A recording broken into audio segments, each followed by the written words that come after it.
নমস্কার। গুরু কিবাহি কেবলম। আমি অধ্যাপক ডক্টর শ্রী সুনীল শাস্ত্রী। আজ আমি আপনাদের বাস্তুশাস্ত্র নিয়ে আলোচনা করছি। গৃহ আরম্ভ করার আগে কি করবেন সেই সম্পর্কে আলোচনা করছি, মন দিয়ে শুনুন। ভূমি চয়ন এবং ক্রয় করার পর ভূমির স্থিতি ও ভূমির দোষগুণ বিচার অবশ্যই করবেন।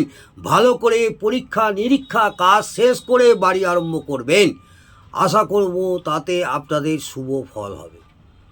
কার্যসিদ্ধি, সুখ, শান্তি, দীর্ঘায়ু কামনা, এই সকল মনোভাব নিয়েই ভূস্বামী বাড়ি নির্মাণ করবেন।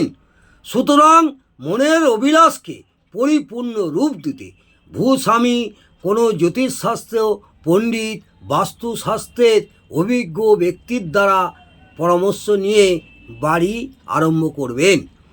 গৃহারম্ভের শুভ মুহূর্ত, শুভ যোগ, শুভ বার, শুভ তিথি ইত্যাদি যদিও পঞ্জিকায় তারিখ, মাস, তিথি, নক্ষত্র আদি সহ দেওয়া থাকে, তবুও অনেক জ্যোতিষশাস্ত্রে পণ্ডিত এবং বাস্তুশাস্ত্রের পণ্ডিতবর্গরা নিজেদের অভিজ্ঞতা অনুসারে নিজ নিজ সিদ্ধান্ত প্রকাশ করে থাকেন। তবুও জনসাধারণের জ্ঞানার্থে উক্ত বিষয়ে কিছু আলোচনা আমি করছি। এই আজ আলোচনা প্রাচীন বাস্তুশাস্ত্র জ্ঞান গ্রন্থাবলী অনুসরণীয়। সাধারণত আষাঢ় মাসে শুক্ল একাদশী অর্থাৎ শয়ন একাদশীর দিন থেকে কার্তিক মাসে শুক্লা একাদশী অর্থাৎ উত্থান একাদশীর তিথির দিন পর্যন্ত গৃহাদি নির্মাণ কাজ আরম্ভ করা অনুচিত। চৈত্র এবং পৌষ মাস, মল মাস হলে সিংহ রাশিতে যদি বৃহস্পতির অবস্থান হয়, ব্যতিপাত যোগ 17 নম্বর ব্যতিপাত যোগের স্বামী হচ্ছে রুদ্র হয়। 27 নম্বর বৈধৃতি যোগের স্বামী দিতি বৈদিতি যোগ হয়, কিংবা দগ্ধা তিথি হয়, কিংবা গুরু শুক্র আস্ত থাকে অর্থাৎ নির্বল থাকে, চন্দ্রকিন থাকে, ঋত্তা তিথি দোষ থাকে। 4, 9, 14 অর্থাৎ চতুর্থী, নবমী এবং চতুর্দশী তিথিতে গৃহারম্ভের কাজ বা কোনো শুভ কাজই করা উচিত হবে না। আমি এখানে আপনাদের রাশিচক্রে বৈশাখ, জ্যৈষ্ঠী, আষাঢ়, শ্রাবণ, ভাদ্র, আশ্বিন, কার্তিক, অগ্রহায়ণ, পৌষ, মাঘ, ফাল্গুন, চৈত্র এই 12টি মাসে সূর্য সংক্রান্তি অনুযায়ী সূর্যের স্থিতিকাল সম্পর্কে আলোচনা করছি। কোন কোন মাসে আপনারা গৃহারম্ভ করবেন সেই নিয়ে আমি বিস্তারিত আলোচনা করছি, শুনুন। 1 নম্বর, আমাদের 12টা রাশি, মেষ রাশি 1 নম্বর রাশি। সেই রাশি সূর্যের অবস্থান করে বৈশাখ মাসে, বাংলার বৈশাখ মাসে। এই বৈশাখ মাসে গৃহারম্ভের জন্য অত্যন্ত শুভ। 2 নম্বর রাশি বৃষ রাশিতে সূর্যের অবস্থান করে জ্যৈষ্ঠ মাসে। এই জ্যৈষ্ঠ মাসে যদি গৃহারম্ভ করেন তাহলে ধন ঐশ্বর্য বৃদ্ধি পাবে। 3 নম্বর রাশি মিথুন রাশিতে সূর্যের অবস্থান করে আষাঢ় মাসে।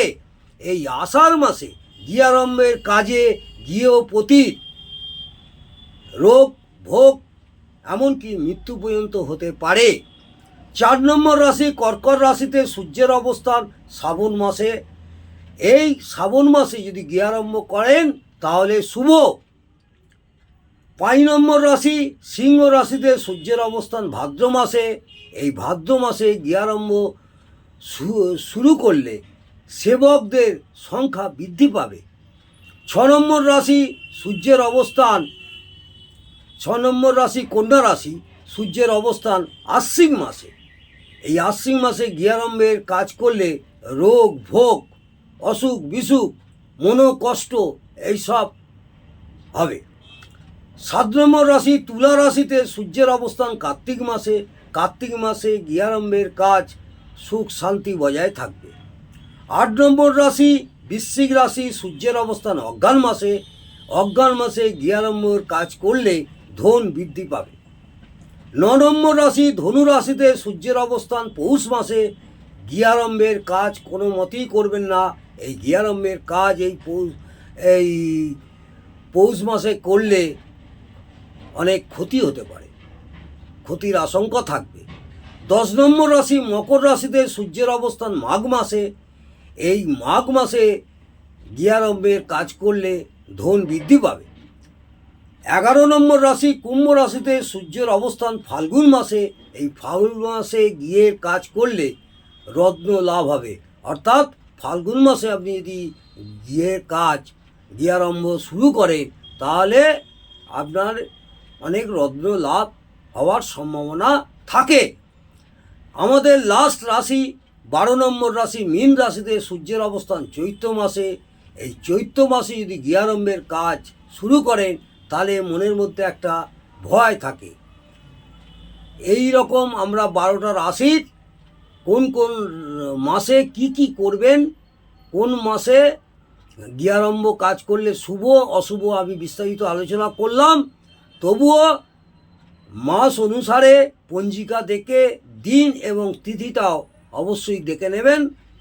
এইভাবে যদি আপনারা গৃহ আরম্ভ করার কাজ করেন আশা করব আপনাদের কোনো রকম অসুবিধা হবে না। যদি আমার এই ভিডিওটি আপনাদের ভালো লাগে তাহলে অবশ্যই একটি লাইক করবেন এবং কমেন্ট করতে ভুলবেন না। যারা নতুন তারা সাবস্ক্রাইব করবেন।